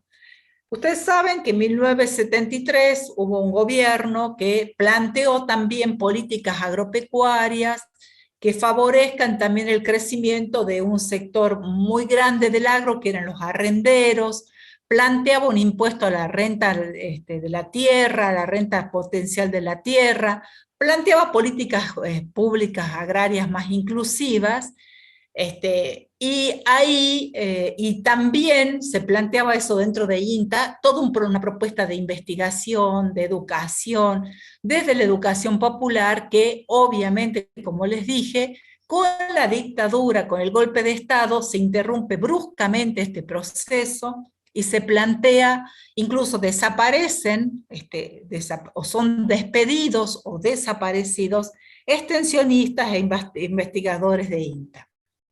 Bueno, venimos a la otra etapa que plantea el autor con todo el tema de lo que nos plantea la Revolución Verde, ¿sí? Que eso ya ustedes lo conocen y mucho, bastante, ¿no? Con todo el tema de, ahí en esa etapa hay una hegemonía del capital financiero transnacional que invierte en el agro, ¿sí? Hay una homogeneización, también se plantea de las técnicas productivas, hay una homogeneización también de la mirada de que los productores son todos iguales, ¿no? Hay políticas que toman en cuenta como si fuera un sector homogéneo. Obviamente se refuerza el tema de la modernización agrícola, ¿sí? Y los patrones tecnológicos siendo definidos, o sea, por los países centrales. ¿Qué quiere decir? Por los países desarrollados que definen cuál es el paquete tecnológico a incorporar en los distintos países para elevar la productividad y la producción agropecuaria, ¿sí?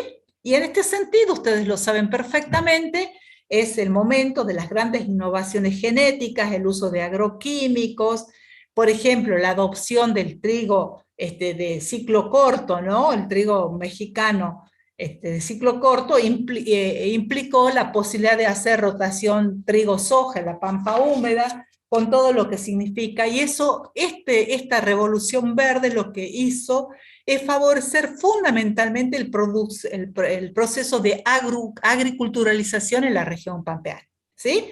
Previamente ustedes saben que la región pampeana básicamente era si uno se imagina la región pampeana, se nos viene a todos a la cabeza previamente todo lo que era la producción ganadera, ¿no? Todo lo que, las famosas estancias, ¿no? Pero bueno, con toda la Revolución Verde empieza el proceso de agriculturalización de la región pampeana.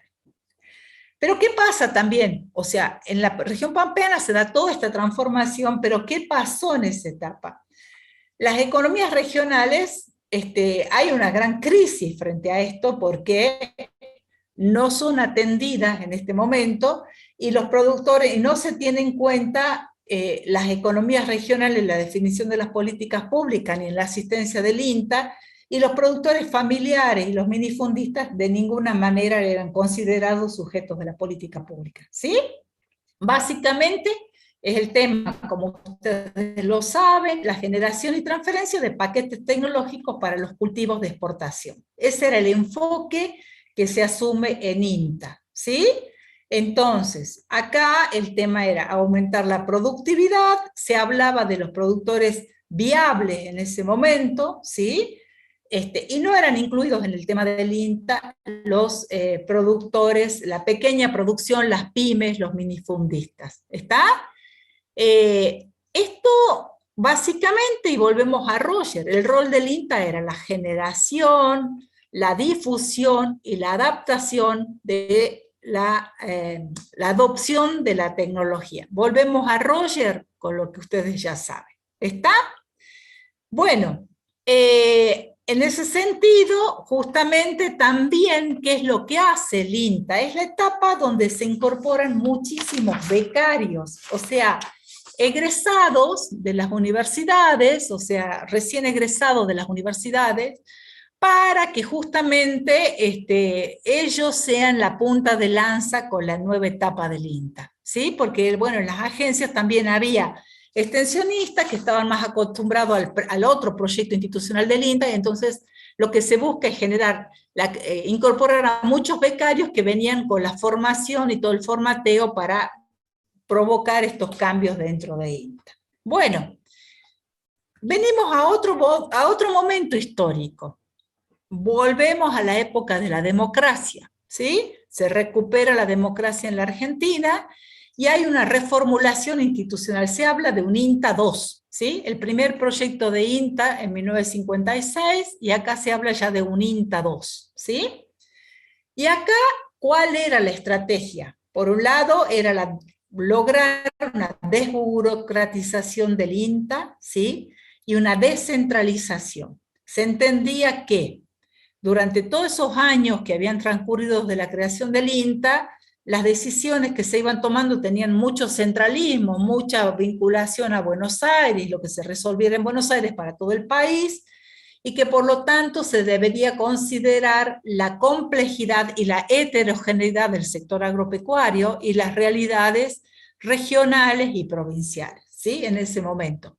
Entonces, las estrategias que se definen tenían que ver con descentralizar, promover la participación y promover la integración de distintos actores, y para eso en el INTA se crean los consejos y los centros regionales. Los consejos regionales, que ya les voy a comentar qué son, para los que no lo conocen, y los centros regionales. Hasta ese momento, el INTA, ¿cómo definía su política? Había una dirección nacional, ¿no? Obviamente con sede en Buenos Aires, y después estaban las estaciones experimentales agropecuarias, ¿sí? En el caso de las estaciones experimentales, volvemos a decir, estaba en la creación del INTA la estación experimental agropecuaria de Cerrillos, después se crea también la de Yuto, y de más reciente creación es la de Abrapampa, ¿sí?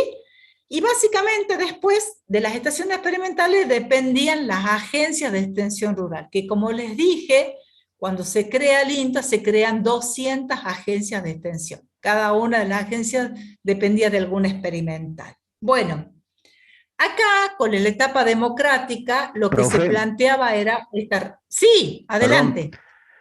¿Las estaciones experimentales ya existían antes del 83 o ahí empiezan a funcionar? Existían, salvo Abrapampa, que es de más reciente creación, pero el INTA Cerrillo ya cumplió más de 50 años, o sea, tiene más de, no sé, yo creo que ya tiene 55, no sé si no llega a los 60 años, ¿sí? Bien, bien. El Yuto también, Yuto es posterior, pero ahí no más, ¿sí? De Cerrillo, Cerrillo es la más antigua, y Abrapampa se crea después, es de más reciente creación, pero en todo el país, como muy buena tu pregunta, cuando surgen las direcciones nacionales, en las provincias están las estaciones experimentales de las cuales depende las agencias de extensión rural, ¿sí? En las experimentales, obviamente tomando el modelo norteamericano, lo que se hacía era investigación, experimentación, y el brazo en territorio eran las agencias de extensión, ¿sí? Bueno, o sea, cuando se crea el INTA, se crea con la figura de las tres componentes: la investigación, la experimentación y la extensión, tomando el modelo norteamericano, vuelvo a decir, ¿sí? Como que en una misma institución están todas esas figuras. Bueno, volvemos entonces al tema de cuál fue la apuesta en esta etapa de la reformulación institucional, ¿no? Como se veía que era necesario atender a la complejidad, se plantean algunas cuestiones que son significativas en esta etapa. Digo esto, ustedes dirán, uy, la profe nos está hartando, ¿por qué estamos viendo esto? Porque es necesario entender la dinámica que se dio y la variación de la extensión, por eso es importante, ¿sí? Comprenderlo. Entonces, por un lado, se crea justamente el tema de, a partir de reconocer la heterogeneidad que hay en el agro argentino, se crea una unidad de coordinación de planes y proyectos de investigación y extensión para los minifundistas. Es la primera vez que se atiende específicamente ya como una población distinta al minifundio. ¿Qué es lo que nosotros comúnmente llamamos la unidad de minifundio? No le vamos a pedir que sepan el nombre. Eso fue creado en 1987, ¿sí? La unidad de minifundio. Después, el INTA en ese momento le da mucha importancia también a lo que es la experimentación adaptativa. ¿Qué quiere decir? Se revisan los paquetes tecnológicos, ¿sí? Que aparecían como algo homogéneo, y se plantea la necesidad de adaptar las tecnologías a nivel local. Por eso es que se busca una adecuación de las propuestas tecnológicas que las realizan las experimentales ya con las realidades locales, ¿sí? Y haciendo acuerdos con productores, con organizaciones.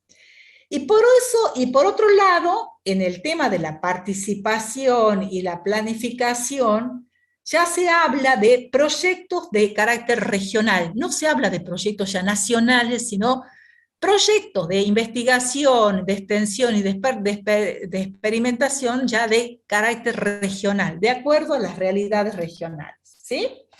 Entonces, se planifica de esa manera la intervención y la extensión. Y por otro lado, o sea, se intenta, porque digo, no es que se logró en gran parte, eran los objetivos de esta reformulación. Y por otro lado, aparecen las figuras importantes que son los consejos de los centros, se crean los centros regionales y por otro lado los consejos regionales, que ahora les voy a contar cómo estaban constituidos, ¿sí?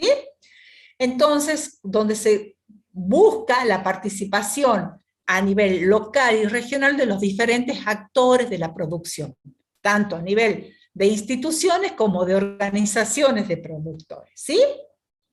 Hasta ahí esta etapa, que la vamos a ver después en el organigrama de INTA, pero bueno, en definitiva, no es que haya habido, o sea, en ese momento imagínense también alta inflación, grandes disputas que había en ese momento en el país y qué sé yo, no se logró del todo una apuesta muy fuerte. Sí, una transformación institucional, pero faltó mucho más para lograr respuestas a nivel de los productores.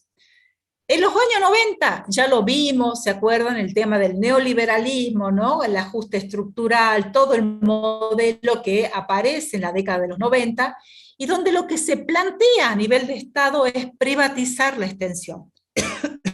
En ese sentido, lo que se plantea es que hay que achicar el Estado y que la extensión rural debe estar en manos privadas. Entonces, ahí justamente lo que se plantea era justamente quebrar el aprender haciendo que venía planteando el INTA hasta ese momento, Acá se deja que el mercado sea el que defina y asigne las prioridades, ¿sí? Incluso el INTA, para sobrevivir, porque hubo un achique presupuestario, hacía acuerdo con las grandes empresas proveedoras que vendían semillas, agroquímicos, maquinarias, hacía acuerdos para hacer investigaciones y adaptaciones de las mismas investigaciones de las empresas. El INTA se ponía al servicio de esas empresas, ¿sí? Pero al mismo tiempo se genera una estrategia defensiva para plantear el tema de la extensión. Cuando se dice la achique, ¿qué quiere decir? Primero, no se renuevan contratos, los técnicos que se fueron jubilando en extensión no se liberaron los cargos y las vacantes para incorporar otros técnicos, el presupuesto para la extensión era escasísimo, no, los vehículos empiezan a ponerse viejos, se rompen, no se arreglan, o sea, todo un achique. Y ahí es cuando se define la creación y de los programas, ¿sí? O sea, aparecen las propuestas de programas para dar respuestas, que lo vamos a ver después, y que son programas que se focalizan según la audiencia, programas de trabajo para pymes, para minifundio y para atender la pobreza rural, ¿sí? Entonces ahí se reconoce la heterogeneidad, pero se la aborda desde diseños de estrategias y programas apropiados para estos interlocutores, ¿sí? Y en eso el Estado aparece financiando procesos de reconversión productiva. Eso lo vamos a ver ahora más adelantito con los programas. Vamos después ya en el otro hito histórico a los años 2000, donde se reformula el enfoque a partir del año 2000 y aparece la necesidad del INTA de dar respuesta a las demandas ambientales, a las demandas de la producción, de la inserción, y también a las demandas de los distintos actores. Y aparece en escena la necesidad de reformular el enfoque, dado lo que ustedes vieron de lo que planteaban la nueva ruralidad, ¿sí? Lo que planteaban los autores de la nueva ruralidad, donde hablaban de esta multiocupación del agroargentino, el avance de todo lo que es la urbanización, con todo lo que ya vimos de la nueva ruralidad, y aparece un enfoque que es el enfoque socioterritorial o desarrollo socioterritorial, donde se plantea en esta nueva reformulación como unidad de intervención, tanto para la investigación y la extensión, el territorio, ¿sí? Después lo vamos a ver. Bueno, acá les quería compartir el mapa con las agencias de extensión, ¿sí? O sea, las experimentales que están en rojo y también las agencias de extensión. Fíjense en la gran densidad en ese momento de agencias de extensión más vinculadas a toda la región pampeana. Fíjense en la gran densidad, el momento de la cantidad de agencias en la región pampeana, ¿sí? Lo logran ver, ¿no? Todas las regiones más vinculadas a los procesos del sector agroexportador, ¿no? Con toda esa densidad. ¿Está? Lo visualizan, ¿no? Sí, profe. Bueno, acá el esquema institucional del INTA, la Dirección Nacional. Acá aparece otro actor a partir de los años 2000, que es el Centro de Investigación para la Agricultura Familiar, que también depende del INTA. Acá tienen, bueno, vamos a ir viendo el tema de, primero, bueno, esto lo traje para el Consejo Asesor del IPAF, pero en el INTA, en la Dirección Nacional, no, esto era los institutos, no, pero no era esa la idea de esto era una diapositiva que tenía que ver con el IPAF. Pero a ver, vamos a pasar a otra cosa. En la estructura del INTA está la Dirección Nacional, ¿sí? Director que asume, director, directora, hasta ahora no conozco directora, no ha habido en toda la historia del INTA una mujer que haya ganado un concurso en la Dirección Nacional, y esto no tiene que ver con la menor capacidad las mujeres, sino que también el INTA tiene una estructura muy patriarcal en general, si bien ha ido haciendo transformaciones, pero en general, ustedes saben que además la agronomía, la veterinaria, también se entiende, por suerte ahora no tanto, pero como una cuestión muy asociada al género, a los hombres, ¿no?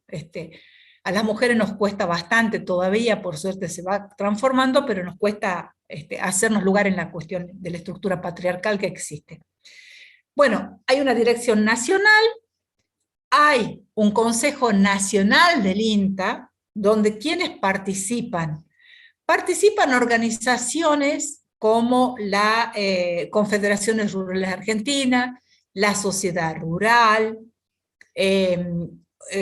Federación Agraria, también participan las universidades, participa también gente del CONICET, o sea, tanto a nivel de científico, tecnológico, y también a nivel de los organismos de educación, o sea, ciencia y técnica y educación.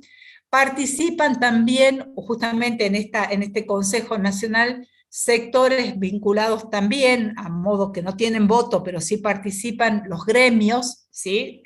Vinculados a los trabajadores.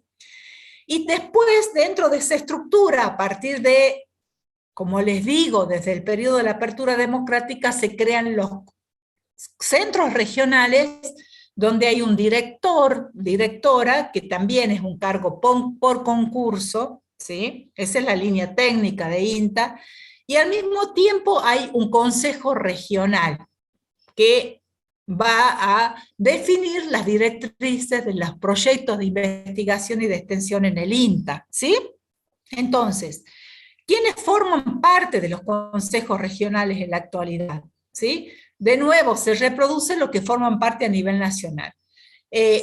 Forma parte un representante del gobierno de la provincia, un representante por las universidades, un representante, digo, porque hagamos el factor de género, un representante por la sociedad rural, otro representante por los grupos, por ACREA o por los consorcios por CRA, otro representante por Federación Agraria, ¿sí? Y hay un representante en los últimos años de los pequeños productores también, ¿sí?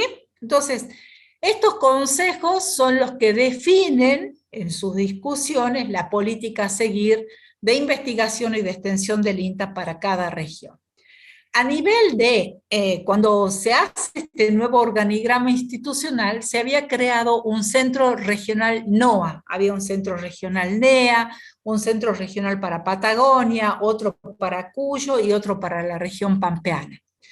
Posteriormente, años más recientes, se vio que las regiones eran como demasiado amplias.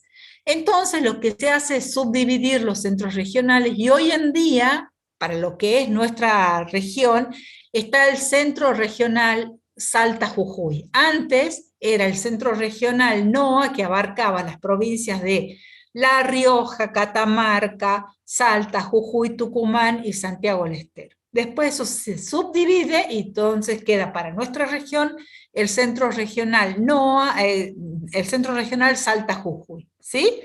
Que tiene entonces las tres estaciones experimentales agropecuarias. La estación experimental de Cerrillos, que ustedes conocen, la estación experimental de Yuto, en la zona justamente de Yuto, en Jujuy, que atiende la problemática, digamos, de los cultivos subtropicales, o sea, todo lo que es el ramal, todo lo que es Salta y Jujuy en la zona subtropical, y la estación experimental Abrapampa, que atiende todas las cuestiones vinculadas a los valles de altura, a la zona puneña, ¿no? Para Salta y para Jujuy. Entonces, de cada una de esas estaciones experimentales, al mismo tiempo, vinculado a la extensión, están las agencias de extensión rural, ¿sí?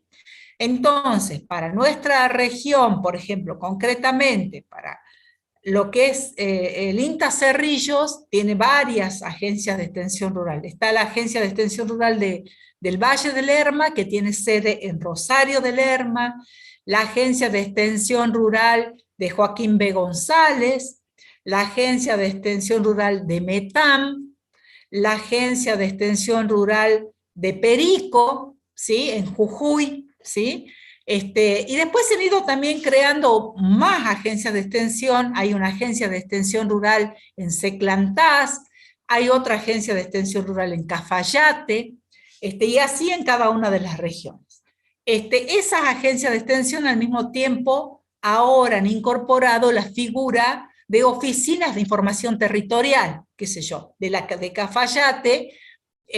Depende también, hay una oficina, perdón, de la de Seclantás, depende una oficina de información territorial de Cachi, de la de Cafayate, depende, hay una oficina de información territorial en San Carlos, y así en cada lugar, ¿sí? Ahí ustedes no los quiero abrumar con todo el tema de la cantidad de agencias que hay, pero ustedes la pueden googlear y está toda la estructura institucional del INTA. De la de Yuto, por ejemplo, depende la Agencia de Extensión Rural de Tartagal, la Agencia de Extensión Rural de Orán, ¿sí? Por ejemplo, para citarles las de nuestra provincia. Para Jujuy, obviamente, están las agencias de extensión de la zona del Ramal, y de Abrapampa depende la Agencia de Extensión Rural de La Quiaca, la agencia de extensión rural hay una agencia de extensión rural en Santa Victoria Oeste. Sí, dígame. Entonces, ¿hay una agencia de extensión por cada estación experimental? Varias agencias. Yo te estoy citando, por ejemplo, la de Cerrillo, le cité la de Perico, le cité la de Rosario de Lerma, que es la de Valle Lerma, le cité la agencia de Joaquín B. González, le cité la de Metam, ¿sí? O sea, de una estación experimental dependen varias agencias de extensión, ¿sí? Claro. Bien, profe. De Yuto también, o de Abrapampa, la Agencia de Extensión Rural de La Quiaca, la Agencia de Extensión Rural de Humahuaca, la Agencia de Extensión Rural que está en Santa Victoria Oeste, ¿sí? O sea, de una misma estación experimental hay varias agencias de extensión, ¿sí? Ha habido mucha apuesta a partir de los años 2000 en crear muchas más agencias de las que figuraba en ese mapa que les mostré. O sea, tener mayor densidad en el interior de las provincias y agencias que respondan a las problemáticas de las regiones, de los territorios, ¿sí? Entonces se crean todas esas agencias. ¿Está hasta ahí? En la estructura técnica, volvemos a decir en el INTA, tanto la dirección nacional, los directores regionales, los directores de experimentales, los jefes de agencia, los técnicos que ingresan al INTA, ingresan por concurso, ¿sí? O sea, es toda una designación por concurso.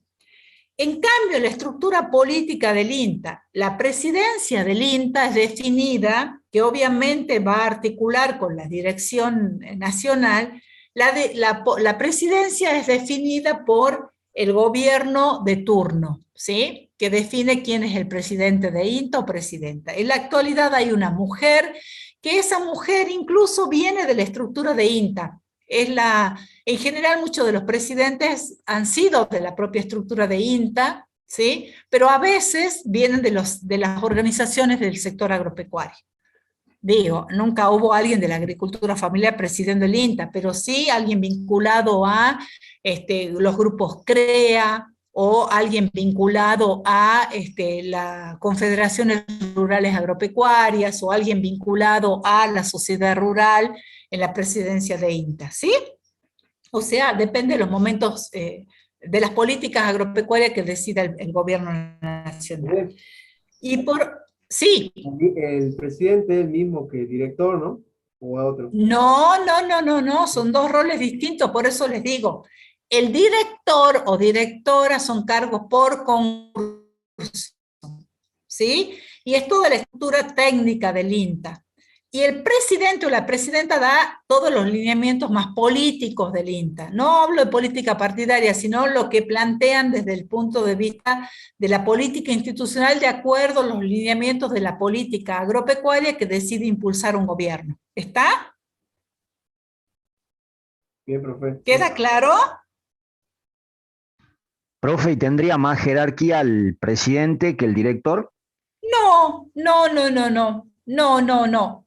Ahí hay, a veces hay más diálogo, más tensión, pero no, no, no. Y es más, para quien trabaja en INTA, lo más fuerte es el director nacional, ¿sí? Porque es dentro de lo que se llama la línea jerárquica en INTA, ¿sí?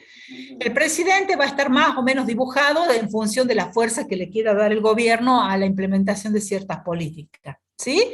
Pero en gran parte, de hecho, también los directores no tienen autonomía total, porque los directores no se olviden que va a depender de la política que se defina a nivel del gobierno, pero también en gran parte son los consejos, estos consejos nacionales de INTA o los consejos regionales los que van definiendo también las políticas, ¿sí?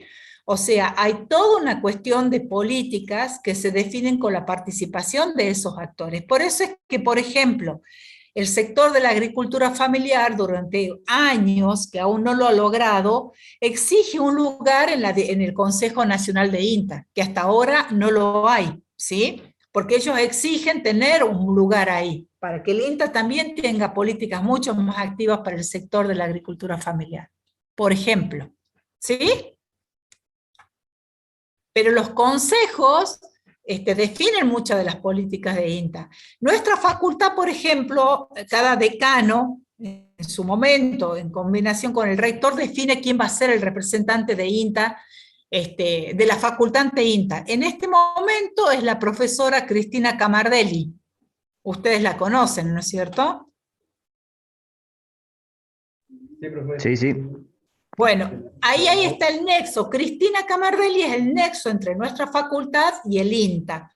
Y ustedes saben, no sé si saben que hay un proyecto de vinculación y hay un acuerdo, un convenio marco de trabajo entre nuestra facultad y el INTA, para que los docentes y estudiantes puedan trabajar en las instalaciones del INTA, para que se puedan gestionar proyectos conjuntos. De hecho, hay muchos proyectos que se trabajan en la articulación con INTA, para que se puedan hacer las prácticas en el terreno de INTA, etcétera, etcétera. ¿Sí?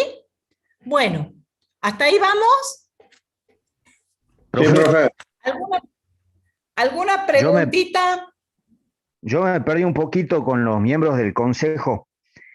¿Esas Sí. personas trabajan dentro de los centros regionales, digamos? No trabajan, o sea, no tienen un sueldo. Participan de reuniones, como es el consejo directivo de nuestra facultad, veámoslo así. ¿Alguno de ustedes fue alguna vez consejero? ¿Consejera? No, yo no. ¿Ninguno? Bueno, Bueno. El decano toma decisiones en la facultad, el decano, decana, ¿sí? Pero las decisiones las toma de acuerdo también somete las decisiones a la votación del consejo, ¿sí? Hay decisiones que apoyan la gestión de las propuestas del decano, o hay consejeros que llevan propuestas para el trabajo de lo que va a ser la vida y la gestión de una facultad, ¿sí?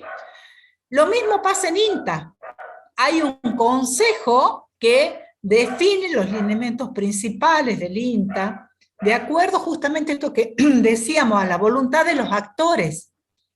Cada actor también va a intentar que el INTA desarrolle políticas para ese sector, ¿sí?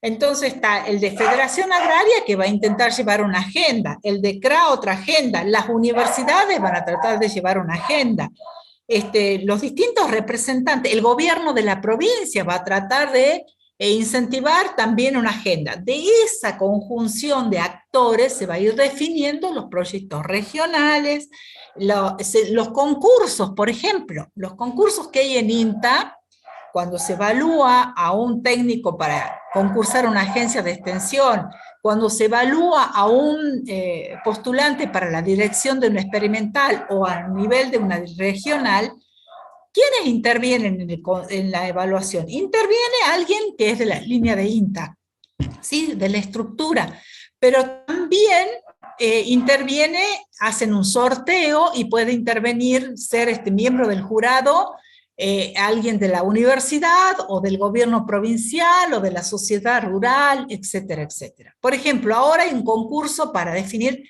el director regional. Para darles, les doy un ejemplo, ¿sí? Porque los directores regionales cada cierto tiempo vencen sus mandatos, ¿sí? Se puede presentar gente de INTA o gente de afuera de INTA para ese cargo. Bueno, hoy está en ese jurado, por ejemplo, está la profesora Camardelli, ¿sí? Está también Matías Michel Torino, que él es del grupo Lajitas, ¿sí? Y como integrante de ese jurado, para decirles hasta la definición de quiénes puedan integrar. También de la Dirección Nacional definen quién viene a tomar concurso. Y de la presidencia de INTA también definen quién viene a tomar el concurso, ¿sí? Y así también para la discusión de los proyectos y toda la cuestión. ¿Está? Por eso es que fíjense en que todo es permanentemente una negociación de actores. ¿Estamos?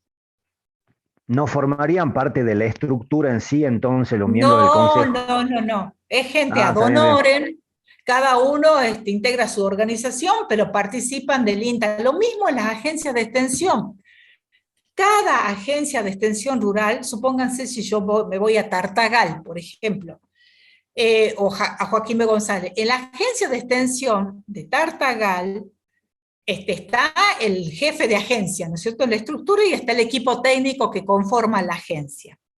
Volvemos al tema. Esa agencia depende del centro de la estación experimental de Yuto, ¿sí? Porque Tartagal es zona, obviamente, de cultivos subtropicales, ¿sí?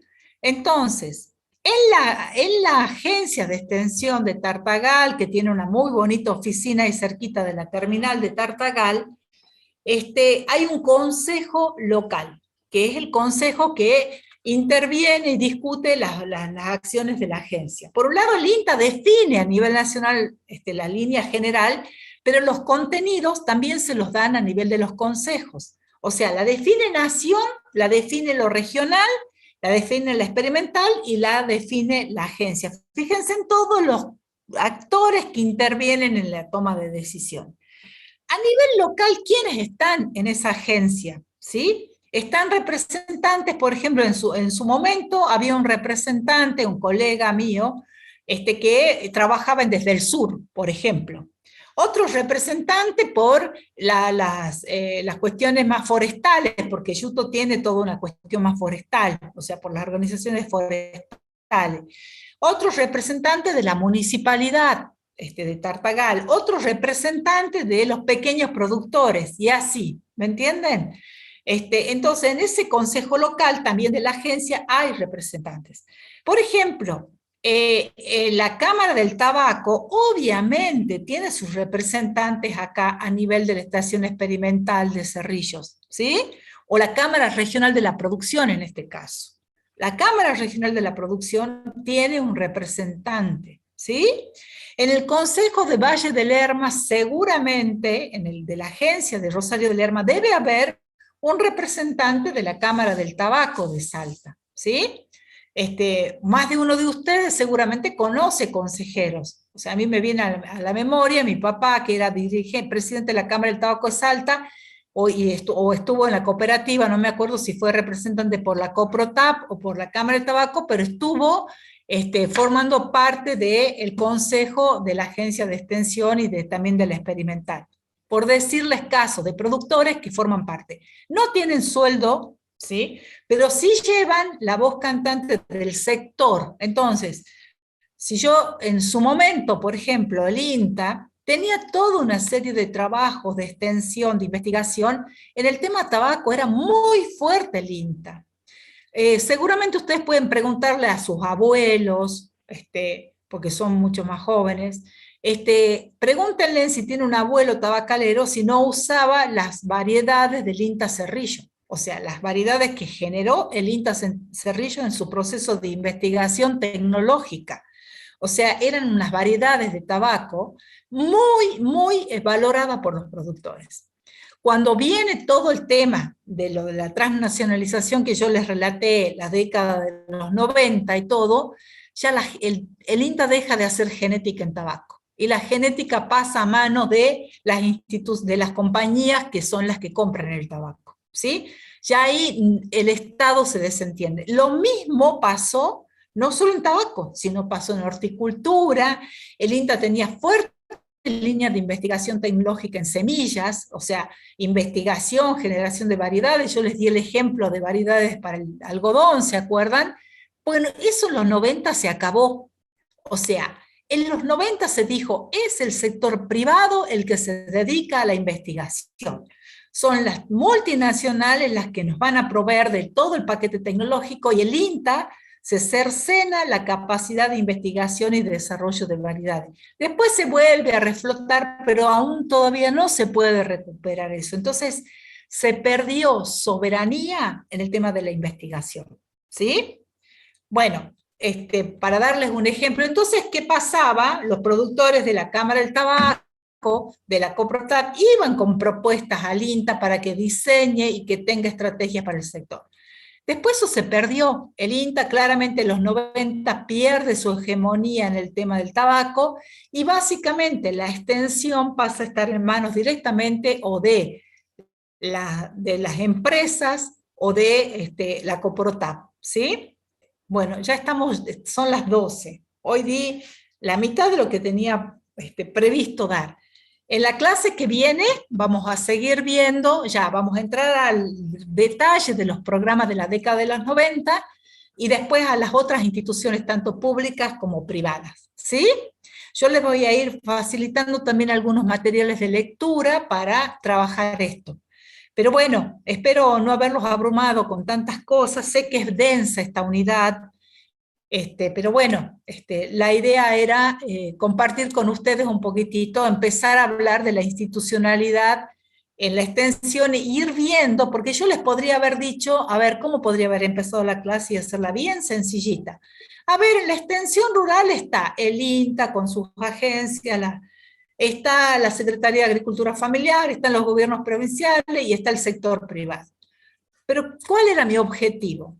Presentarles las distintas etapas del INTA para que ustedes visualicen los momentos históricos y cómo fue variando la extensión, para que veamos que la extensión no es algo estable, lineal, sino que va variando según los distintos contextos, las distintas políticas, los distintos momentos históricos, las distintas visiones sobre el desarrollo y sobre lo que vimos viendo, ¿se acuerdan? De los supuestos de desarrollo, las distintas visiones y también, por supuesto, en ese sentido, también las distintas concepciones metodológicas y también los distintos objetivos y también, obviamente, los distintos actores con los cuales se va entendiendo el proceso de extensión rural. ¿Sí?